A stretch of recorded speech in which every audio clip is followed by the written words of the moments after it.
नमो गंगा यमुनयोर्मध्ये ये वसन्ति ते मे प्रसन्नात्मानः चिरं जीवितं वर्धयन्ति। नमो गंगा यमुनयोर्मुनिभ्यश्च नमो नमः। गंगा यमुनयोर्मुनिभ्यश्च नमः। கங்கை யமுனை என்கிற இரண்டு நதிகளுக்கு மத்தியில் உள்ள பிரசன்னமான தெளிவான உள்ளம் கொண்ட முனிவர்கள் நமது வாழ்வை மேம்படுத்துகிறார்கள் என்று கிருஷ்ண யஜுர்வேத தைத்திரிய ஆரண்யகத்தில் 2ஆம் பிரஸ்னத்தில் 20வது அனுவாகத்தில் வருகிறது. மேலும் இந்த கங்கையும் யமுனையும் சேரும் இடம், அங்கு சென்று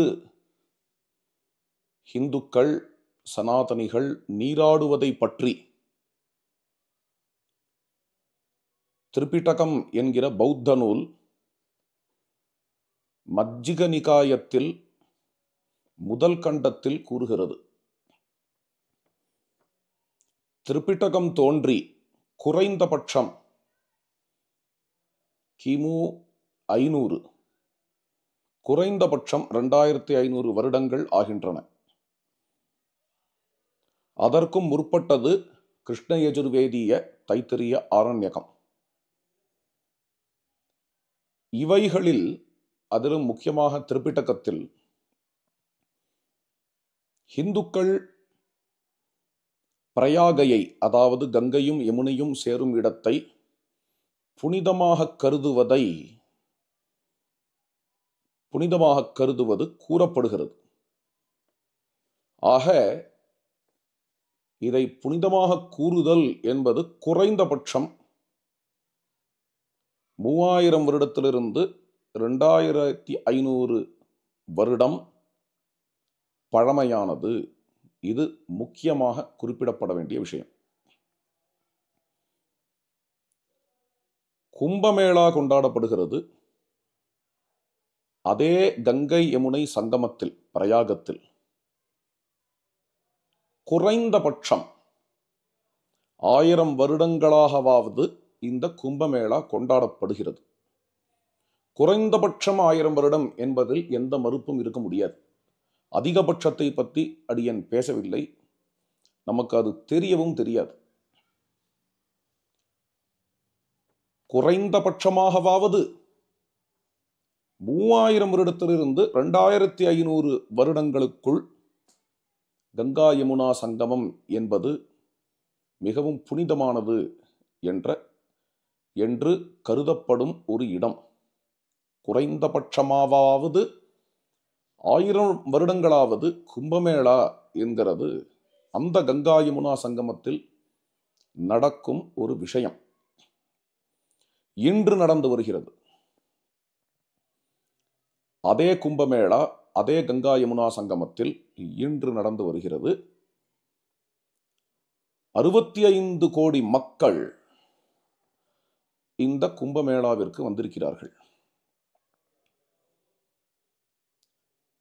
யுனைடெட் ஸ்டேட்ஸ் ஆஃப் அமெரிக்காவின் மொத்த ஜனத்தொகை அதிகபட்சம் 35 கோடி. கும்பமேளாவுக்கு மொத்தம் வந்த மக்கள் 65 கோடி. அதாவது இந்திய ஜனத்தொகையில் 1/3 பாகம், அதற்கு கொஞ்சம் மேல் இந்த கும்பமேளாவிற்கு கூடியிருக்கிறார்கள். இந்து மதத்தினுடைய பல சம்பிரதாயங்கள், பல மரபுகள், பெரும்பாலான சம்பிரதாயங்கள் இந்த கும்பமேளாவிற்கு கூடி அந்த சம்பிரதாயஸ்தர்கள் அங்கு நீராடி இருக்கிறார்கள் என்கிறது திண்ணம். அத்தனை பேர்களுடைய சங்கமத்தையும் அங்கு பார்க்கலாம். இது கங்கா யமுனா சங்கமம் மட்டுமல்ல, நாம் கும்பமேளாவுக்கு போனோம் என்றால் அந்த சம்பிரதாயத்திற்கு தனித்தனியாக கூடாரங்கள் கொடுக்கப்பட்டிருக்கின்றன. அந்தந்த கூடாரத்தில் அவரவர்கள், இதில் புதிய ஆசிரமங்களும் உள்ளன, பழைய மரபுகளும் இருக்கின்றன.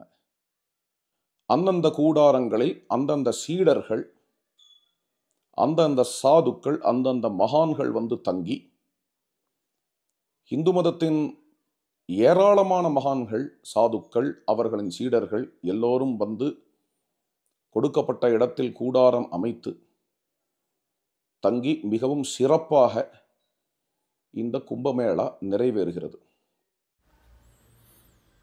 அந்த சம்பிரதாயத்திற்கு கொடுக்கப்பட்ட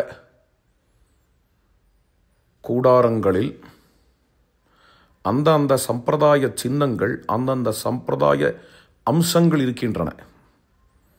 உதாரணமாக திருப்பதி திருமலா தேவஸ்தானம், அதன் சிபிரத்தை காணுங்கள்.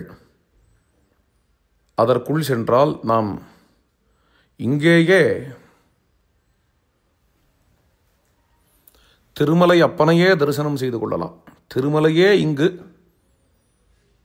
திரண்டு வந்திருக்கிறதோ என்று கூறும்படியாக மிகவும் அழகாக அமைந்திருக்கிறது.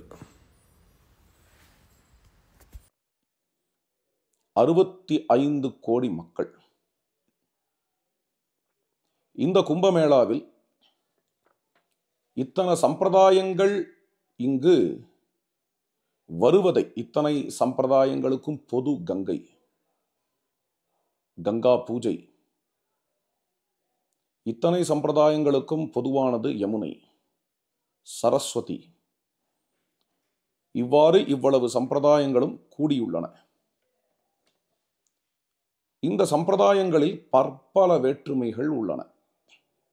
சில மரபுகளுக்கு சிவபெருமானே முழுமுதற் கடவுளாக இருக்கலாம். இன்னும் சில சம்பிரதாயங்களுக்கு நாராயணனே முழுமுதற் கடவுளாக இருக்கலாம். இன்னும் சில சம்பிரதாயங்கள் சிவனும் நாராயணனும் ஒன்றே என்று கூறலாம். இன்னும் சில சம்பிரதாயங்களில் குமாரனின் வழிபாடு முக்கியமாக இருக்கலாம். மற்றும் சில மரபுகளில் கணபதியின் வழிபாடு முக்கியமாக இருக்கலாம். சில சம்பிரதாயங்களில் பரமாத்மாவும் ஜீவாத்மாவும் ஒன்றே என்று கூறலாம். வேறு சில சம்பிரதாயங்களில் பரமாத்மாவும் ஜீவாத்மாவும் நிச்சயமாக ஒன்று இல்லை என்று கூறலாம். சில சம்பிரதாயங்கள் உலகத்தை பொய் என்று கூறலாம். சில சம்பிரதாயங்கள் உலகம் உண்மையே என்று கூறலாம். பலவேறு வேஷபூஷணங்கள், ஒவ்வொரு சம்பிரதாயம் ஒவ்வொரு விதமான உடை எடுத்துக்கொள்ளலாம். ஆனால் இந்த எல்லா மரபுகளும், எல்லா சம்பிரதாயங்களும், அவர்களுடைய சீடர்களும் 65 கோடி மக்கள் ஒருங்கிணைந்து இந்த கும்பமேளாவில் பங்கேற்கின்றன. மிகவும் அமைதியாக, மிகவும் ஒருவருக்கொருவர் அன்போடு கூட, அரவணைப்போடு கூட, பக்குவத்தோடு கூட இவர்கள் யாவரும் ஒருங்கிணையும் பொழுது இது இந்தியாவினுடைய வேற்றுமையில் ஒற்றுமை என்கிற ஒரு அற்புதமான தத்துவத்தை காட்டக்கூடிய உற்சவமாக அமைகிறது. கும்பமேளாவில் சாதுக்கள் கூடுவதில் சிற்சில சமயங்களில், பொதுவாகவே சிற்சில சமயங்கள் அல்ல, பொதுவாகவே சத்சங்கங்கள் நிறைய நடக்கிறது. ராமகாதை கூறுவது, கிருஷ்ணலீலைகள் கூறுவது, சிவபுராணம் கூறுவது முதலிய சாதுக்கள் வந்து பல கதைகள் கூறுவது, சத்சங்கம் அல்லது பகவத்கீதை வகுப்பு நடத்துவது, பதஞ்சலி யோக சூத்திரம் நடத்துவது முதலியவைகள் பரவலாக அங்கு காண கிடைக்கின்றன. யோகா கேம்ப், யோக சிபிரங்கள் காண கிடைக்கின்றன. இதை தவிர சிற்சில சமயங்களில் கும்பமேளாவில் சில விசாரங்கள் சாதுக்கள் கூடி மேற்கொண்டு இருக்கின்றன. அது மாதிரியான விசாரங்களில் ஒரு விசாரத்தை இங்கு நினைவு கூறுகிறேன். பழங்காலத்தில் 20வது நூற்றாண்டின் தொடக்க காலங்களில் சாதுக்கள் எல்லோரும் ஒன்று கூடி விசாரம் செய்தார்கள். அந்த விசாரத்தில் அயோத்தியாவைச் சேர்ந்த ஸ்ரீ ராமானந்த சம்பிரதாயத்தைச் சேர்ந்த ஸ்ரீ பகவதாச்சாரியர் என்பவர் பல அறிஞர்கள், பல சாதுக்களுக்கு நடுவே முக்கியமான ஒரு நிர்ணயத்தை வைத்தார். பட்டியல் சமூகத்துக்காரர்கள் கோவில்களுக்குள் நுழைய வேண்டும் என்கிற ஒரு முக்கியமான விஷயத்தை எடுத்து வைத்தார். அதற்கு பின்பு இந்தியா முழுவதும் மகாத்மா காந்தி அவர்கள் ஆலய பிரவேசம் என்கிற பட்டியல் சமூகத்துக்காரர்கள் கோவிலில் நுழையும் ஒரு விஷயத்தை எடுத்து நடத்தும் பொழுது அயோத்தியில் பெரும்பாலான கோவில்களில் இவ்விஷயம் மிகவும் அற்புதமாக, மென்மையாக, யாரிடத்திலிருந்தும் எந்த எதிர்ப்பும் இல்லாமல் அரங்கேறியது. அயோத்தியில் அப்படி எப்படி அரங்கேறியது என்று கேட்டால், அதற்கு முன்பு அயோத்தியில் வாழ்ந்த ஒரு முக்கியமான சாதுவாக இருக்கிற ஸ்ரீ பகவதாச்சாரியர் கும்பமேளாவில் இதை நிர்ணயித்து வைத்ததால் என்கிறது குறிப்பிடத்தக்கது. இவ்வாறு இந்து தர்ம விஷயமான பல நிர்ணயங்கள், முக்கியமான நிர்ணயங்கள் இந்த கும்பமேளாவில் இதற்கு முன் எடுக்கப்பட்டு இருக்கின்றன. அதற்கும் கும்பமேளா பயன்பட்டு இருக்கிறது. இது ஒரு உதாரணமே. இவர்கள் அனைவரும் கூடுகையில், இவ்வளவு பெரிய கூட்டம் கூடுகையில், அவர்களுக்குள்ள இருக்கக்கூடிய அந்த கோஆபரேஷன், எல்லோரும் சேர்ந்து அங்கு இருக்கக்கூடிய கோஎக்ஸிஸ்டன்ஸ், அந்த கோஎக்ஸிஸ்டன்ஸ், அந்த கோஆபரேஷன், அதற்கான இந்துக்களின் பக்குவம், மெச்சூரிட்டி, அங்கு கூடக்கூடிய மக்களின் பக்குவம், மக்களின் மெச்சூரிட்டி, என்ன மெச்சூரிட்டி, என்ன பக்குவம், என்ன பதவிசு, அல்லது இவை அனைத்தையும் ஏற்பாடு செய்த நிர்வாகத்தின் பதவிசு, மெச்சூரிட்டி, அந்த நிர்வாகத்துக்கு அரசாங்கம் செய்த உதவி, அதன் மெச்சூரிட்டி, அதன் பக்குவம், இது எதை கண்டு வியக்கிறது, எதை வியப்பாக பார்ப்பது என்று புரியவில்லை. இது ஒரு அதிசயம், ஆச்சரியமான விஷயம். 65 கோடி மக்கள் ஓரிடத்தில் கூடுவது என்பதே உலகத்தில் மிகப்பெரிய அதிசயம். அவ்வாறு கூடி அவரவர்கள் ஒருவருக்கொருவர் அன்போடு இருந்து அரவணைத்து நடந்து கொள்ளுதல் என்கிறது அடுத்த அதிசயமான விஷயம். பொதுவாக சில பலர் கருதுவது உண்டு, பல தெய்வங்களை வழிபட்டால் சண்டையே மிச்சப்படும், எங்கு பார்த்தாலும் தலை உருளும், அதனாலேயே பல தெய்வங்களை வழிபடுபவர்களை வற்புறுத்தியாவது ஒரு தெய்வ வழிபாட்டுக்கு மாற்ற வேண்டும் என்று கூறுவது சிலருடைய வழக்கம். ஆனால் இங்கு பார்க்கும் பொழுது நடக்கக்கூடிய ஆச்சரியம், எத்தனை தெய்வங்களை வழிபடுபவர்கள், எத்தனை விதமாக வழிபடுபவர்கள் எல்லோரும் அரவணைப்போடு இந்த கும்பமேளாவிற்கு வருகிறார்கள். எத்தனை கருத்து சுதந்திரம் உடையவர்கள், எத்தனை சித்தாந்தங்கள் உடையவர்கள், எத்தனை தத்துவதரிசிகள். இந்த தத்துவதரிசிகள் தத்துவங்களுள் எவ்வளவு அபிப்பிராய பேதங்கள் இருந்தாலும், அத்வைத்தம், விசிஷ்டாத்வைத்தம், துவைதாத்வைத்தம், சுத்தாத்வைத்தம், துவைத்தம் என்று எவ்வளவு அபிப்பிராய பேதங்கள் இருந்தாலும் இவர்கள் எல்லாரும் ஒருவருக்கொருவர் பொறுத்து கொள்ளுவதும் அன்பு காட்டுவதுமாக இவர்கள் எல்லோரும் இவ்வளவு கருத்துக்கள் வைத்துக் கொண்டிருந்தாலும், இவ்வளவு தெய்வங்களை வழிபட்டு கொண்டிருந்தாலும், இவர்கள் எல்லோரும் எப்படி சகோதரர்களாக ஒன்று கூடுகிறார்கள் என்கிறதை அங்கு காண முடிகிறது. மேலும் அங்கு கோவிலில் ஏதோ ஒரு கோவில் இருக்கிறது, அந்த கோவிலுக்குள் ஒரு விக்கிரகம் இருக்கிறது, அந்த விக்கிரகத்தை தரிசனம் செய்யணும் என்பதற்காக இந்த 65 கோடி மக்கள் வரவில்லை. இவ்வளவு பேரும் வருவது அங்கு உள்ள நதியில் நீராடுவதற்காக, நதியை வணங்குவதற்காக. அப்பொழுது இது என்ன என்றால், கோவில் வழிபாடு, கோவிலில் உள்ள விக்கிரகம் எல்லாவற்றையும் கடந்து ஆங்கிலத்தில் கூறுவார்கள் அனிமிஸ்டிக் என்று. இயற்கை வழிபாடு, நதி வழிபாடு, காலங்காலமாக சனாதன மரபுகளில் வரக்கூடிய இந்த நதி வழிபாட்டுக்காக, நதியில் நீராடுவதற்காக, நதியை வழிபடுவதற்காக குவிகின்ற கூட்டம் 65 கோடி மக்கள்.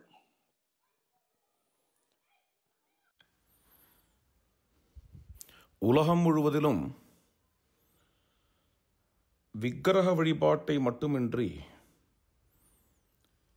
இயற்கை வழிபாட்டையும் ஒட்டுமொத்தமாக சேர்த்து வேரோடு அழிக்க வேண்டும் என்பதற்காக பலவேறு நாடுகளில் பலவேறு விதமான யுத்தங்கள் நடத்தப்பட்டன. பலவேறு இடங்கள் இரத்த விளாறாக ஆயின. பலவேறு இடங்களில் இனவதைகளும் ஹாலோகாஸ்டுகளும் நடந்தன என்கிறது ஒரு துரதிர்ஷ்டவசமான உலக வரலாறு. இவ்வளவு ஆன பின்பும் இந்தியாவில் இயற்கை வழிபாட்டிற்காக, நதிகளின் வழிபாட்டிற்காக 65 கோடி மக்கள் கூடுகிறார்கள் என்பது இயற்கை வழிபாட்டின் வெற்றியின் ஒரு மாபெரும் சின்னம் என்றுதான் கருத முடிகிறது.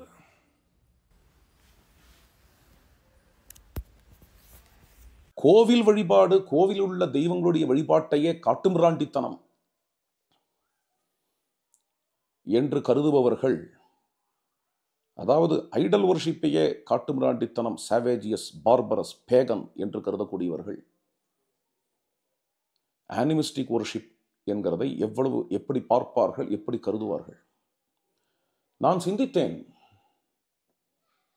இந்த அனிமிஸ்டிக் வர்ஷிப் அல்லது நதிகளை வழிபடுவது, நதி, வனம், மலை, காடு, இதனுடைய வழிபாட்டையே முற்றிலும் மறுப்பவர்கள், இதை ஒரு கொடூரமான காட்டுமிராண்டித்தனம் என்று கருதக்கூடியவர்கள் 65 கோடி மக்கள் இன்று ஒரு நதியை வழிபடுவதற்காக கூடும் பொழுது என்ன நினைப்பார்கள்? என்ன நினைப்பார்கள்? இது ஒரு சைத்தானின் சூழ்ச்சி என்று நினைப்பார்கள். இத்தனை பேரும் நிரந்தர நரகத்திற்கு போகக்கூடியவர்கள் என்று நினைப்பார்கள். இவர்களுடைய அடிவருடிகள் என்ன நினைப்பார்கள்? இது ஒரு மூட நம்பிக்கையின் மூடர்கூடம் என்று நினைப்பார்கள். இது ஒரு அசிங்கம், இது ஒரு அருவருப்பு என்று வர்ணிப்பார்கள், சித்தரிப்பார்கள் இவர்களுடைய அடிவருடிகள். 65 கோடி மக்கள் கூடும் இடத்தில் சிற்சில இடங்கள் குப்பை கூளமாக இருக்கத்தான் செய்யும். அது மாதிரி இடத்தை போட்டோ பிடித்து அதையே எடுத்து திருப்பி திருப்பி போட்டு இதுதான் கும்பமேளா என்று விளக்குவார்கள், வியாக்கியானம் செய்வார்கள். மேலும் என்ன என்றால், எங்கேயாவது தவறேதும் நடந்திருந்தால், இவ்வளவு பெரிய கும்பமேளாவில் எங்கேயாவது இயற்கைக்கு விரோதமாக தவறேதும் நடந்திருந்தால், அல்லது அங்க வந்த கூட்டத்தில் சிலர் சில காரணங்களால் தாக்கப்பட்டிருந்தால், அசம்பாவிதம் நடந்திருந்தால், அவைகள் வன்மையாக கண்டிக்கத்தக்கவை. அதில் எந்த விதமான ஐயமும் இல்லை. அதற்கு காரணங்களை நாம் வன்மையாக கண்டிக்க வேண்டும். ஆனால் அது ஒன்றுதான் இந்த கும்பமேளாவை டிஃபைன் பண்ணுகிறதா? அது ஒன்றுதான் இந்த கும்பமேளாவை விளக்குகிறதா என்கிறது நாம் சிந்திக்க வேண்டும். கும்பமேளாவை பற்றி பேசினாலே கும்பமேளா என்றாலே அசிங்கம், கும்பமேளா என்றாலே அருவருக்கத்தக்கது என்று கும்பமேளாவை பற்றிய யதார்த்தத்தை உள்ளது உள்ளபடி பாராமல் மனச்சாட்சியே இல்லாமல் பேசுபவர்கள் இருக்கின்றனர். இப்படி பேசுபவர்களுடைய சிந்தையில் ஒரு விஷயம் வந்ததா என்று தெரியவில்லை. கும்பமேளாவை அசிங்கம், அருவருக்கத்தக்கது என்று கூறும் பொழுது அவர்கள் 65 கோடி மக்களின் உணர்ச்சிகளை, உணர்வுகளை பார்த்தார்களா? இது ஏதோ ஒரு ஓரமாக சில மூடர்கள் செய்யக்கூடிய காரியம் அல்ல. இது கங்கா யமுனா சங்கமம் என்கிறது குறைந்தபட்சம் 3000 வருடத்திலிருந்து 2500 வருடம் வரைக்கும் இது புனிதமாக கருதப்படுகின்ற விஷயம். கும்பமேளா என்பது குறைந்தபட்சம் 1000 வருடங்களாக புனிதமாக கருதப்படுகின்ற விஷயம். அங்கு இதற்காக, இந்த விழாவுக்காக வருகின்றவர்கள் 65 கோடி மக்கள். ஒருவர் இல்லை, இருவர் இல்லை, 10 பேர் இல்லை, 100 பேர் இல்லை, 1000 பேர் இல்லை, லட்சம் பேர் இல்லை, கோடி பேர் இல்லை, 2 கோடி பேர் இல்லை, 62 கோடி மக்கள். அவர்களில் எவ்வளவோ பேர் இருக்கிறார்கள். பேரறிவாளிகள் இருக்கிறார்கள், சிந்தனையாளர்கள் இருக்கிறார்கள், தத்துவதரிசிகள் இருக்கிறார்கள். இது எல்லாவற்றையும் ஒட்டுமொத்தமாக மூடர் கூடம், இது ஒரு அருவருக்கத்தக்க விஷயம் என்று கிணற்று தவளையாக கத்துவது. இது விஷயமாக கும்பமேளாவை இதையே வைத்து டிஃபைன் பண்ணுவது என்கிறதை இவர்கள் தெரிந்து செய்கிறார்களா, தெரியாமல் செய்கிறார்களா என்கிறது அவர்களுக்கே வெளிச்சம். கண்ணை மூடிக்கொண்டால் சூரியன் இல்லாமல் போய்விடாது.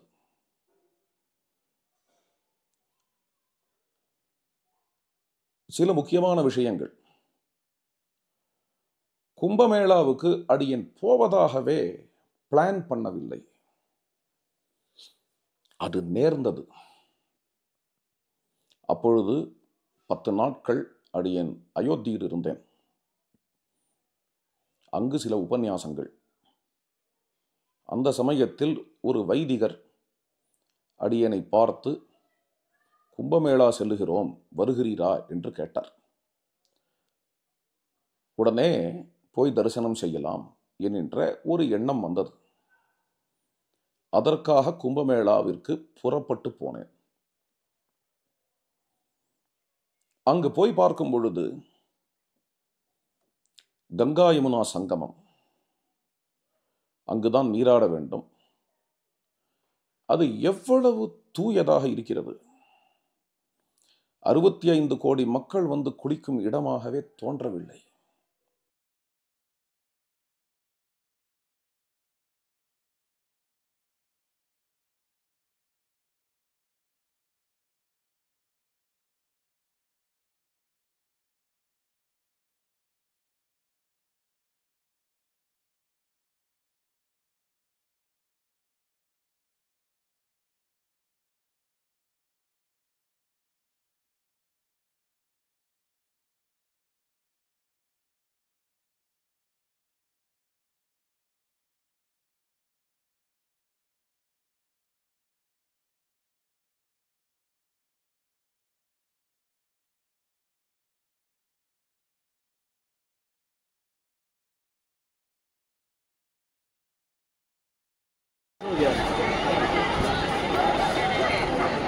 बोर्ड का दिए रहे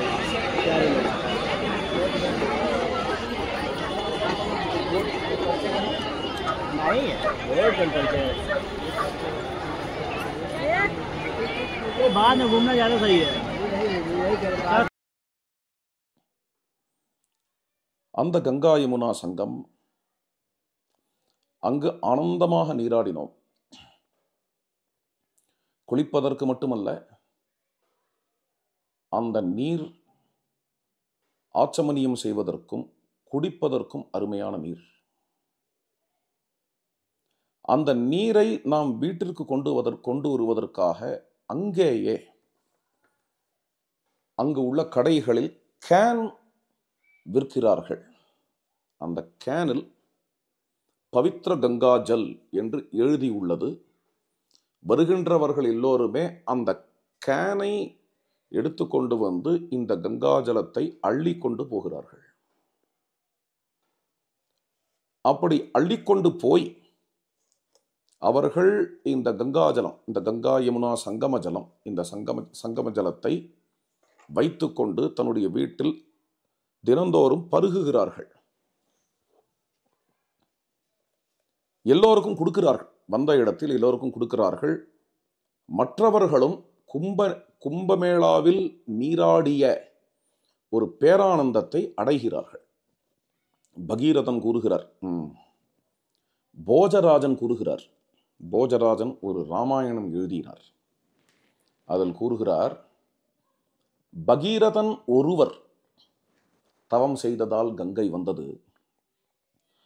ஆனால் நமது கிராமத்தில் உள்ள ஒரு பாட்டி காசி வரை சென்று கங்கையில் உள்ள ஜலத்தை இவ்வாறு ஒரு பாத்திரத்தில் எடுத்து வருகிறார்.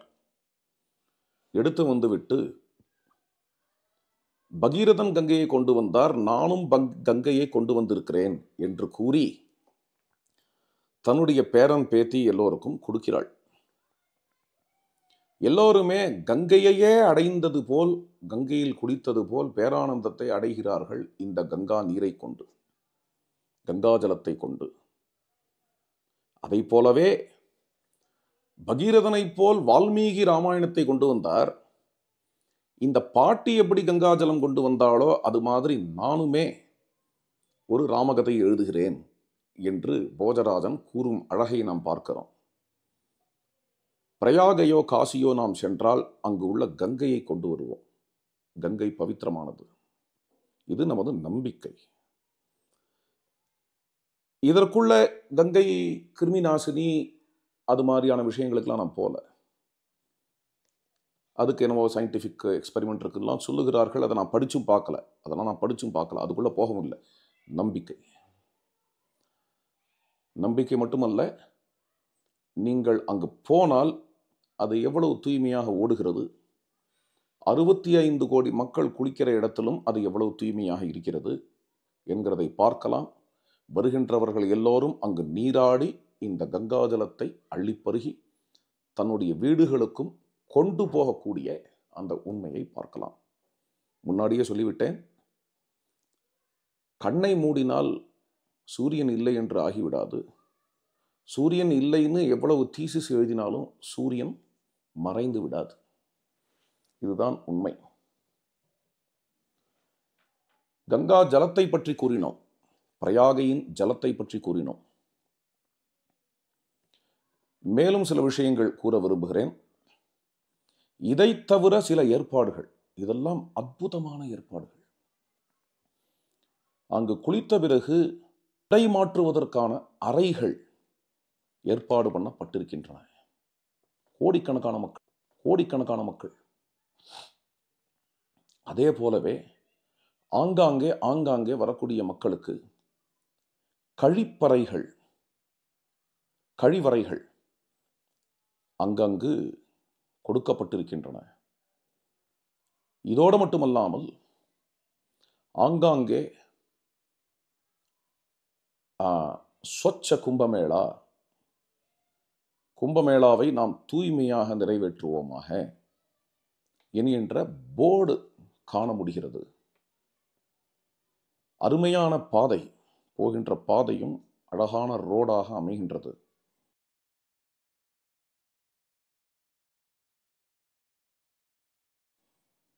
அங்கு கங்கா யமுனா சங்கமமும் மிகவும் அழகாக தூய்மையாக காப்பாற்றப்படுகின்றது. இத்தனை கோடி மக்களுக்கும் அங்கு விசேடமாக உணவும் கிடைக்கிறது. இவ்வளவு அருமையாக இந்த கும்பமேளா நடந்து கொண்டிருக்கிறது என்கிறதை நேரில் போய் அடியன் கண்டேன். பிறகுதான், திரும்பி வந்த பிறகுதான் சிற்சிலர் இணையத்தில் பேசுவதை காண முடிந்தது. கும்பமேளா மிகவும் அருவருக்கத்தக்கது, அசிங்கமானது முதலிய விஷயங்களை. அப்பொழுது உள்ளம் வருந்தியது. அதற்காக இந்த பதிவை வெளியிடுகிறேன். கும்பமேளாவிலிருந்து நாம் தெரிந்து கொள்ள வேண்டிய முக்கியமான கருத்துக்கள். இவ்வளவு வேற்றுமைகளுடைய, இவ்வளவு தெய்வங்களை உடைய, இவ்வளவு தெய்வ வழிபாடுகளை உடைய மக்கள் யாவரும் ஒன்றுபட்டு வாழ முடியும். எல்லோரும் பதவிசாக மிகவும் அமைதியாக, சந்தோஷமாக கூடி சகோதரர்களாக ஓரிடத்தில் குவிய முடியும். முதலில் ஓரிடத்தில் 65 கோடி மக்கள் குவிவதே உலகத்தில் நடக்காத விஷயம். அப்படி குவிந்தவர்கள் பக்குவமாக பரஸ்பரம் அன்போடு கூட நடந்து கொள்ளுவது என்கிறதும் நடக்காத விஷயம். அப்படி குவிந்த மக்கள் அவரவர்கள் வெவ்வேறு மரபுகளைச் சேர்ந்தவர்கள், அந்தந்த மரபுகளைச் சேர்ந்தவர்களும் இங்கு வந்திருக்கிறார்கள் என்கிறது அதைவிட நடக்காத விஷயம். அப்படிப்பட்ட மக்கள் சண்டை இடாமல் இருக்கிறார்கள் என்கிறது மட்டுமல்லாமல் பலவேறு விஷயங்களில் ஒருவருக்கொருவர் விட்டுக் கொடுக்கும் மனப்பான்மையோடும் கோஆபரேஷனோடும் சந்தோஷமாக அங்கு நீராடி நிறைவடைகிறார்கள், திருப்தி அடைகிறார்கள் என்கிறதும் ரொம்ப அபூர்வமான விஷயம். இவ்வளவையும் நிர்வாகம் செய்வது, மேனேஜ்மெண்ட் செய்வது என்கிறதும் மிகப்பெரிய விஷயம், அரிதிலும் அரிதான விஷயம். இதைத்தான் இந்த கும்பமேளா காட்டுகிறது. இப்பேற்பட்ட இந்த வேற்றுமையில் ஒற்றுமை என்கிற தன்மை எத்தனை கோடி மக்கள் வந்தாலும், இவர்கள் எல்லோரும் எவ்வளவு உணர்வுகள் உடையவர்களாக அவர்கள் இருந்தாலும், எவ்வளவு கருத்து வேற்றுமை அவர்களுக்கு இருந்தாலும், எவ்வளவு தெய்வங்கள் அவர்களுக்கு இருந்தாலும், அவர்கள் எல்லோரும் சேர்ந்து ஒன்றாக இருக்க முடியும் என்பதை காட்டுவதற்கான ஒரு மிகப்பெரிய விழாவாக இந்த கும்பமேளா என்கிறது காலம் காலம் காலமாக நிறைவேறிக்கொண்டு இருக்கிறது.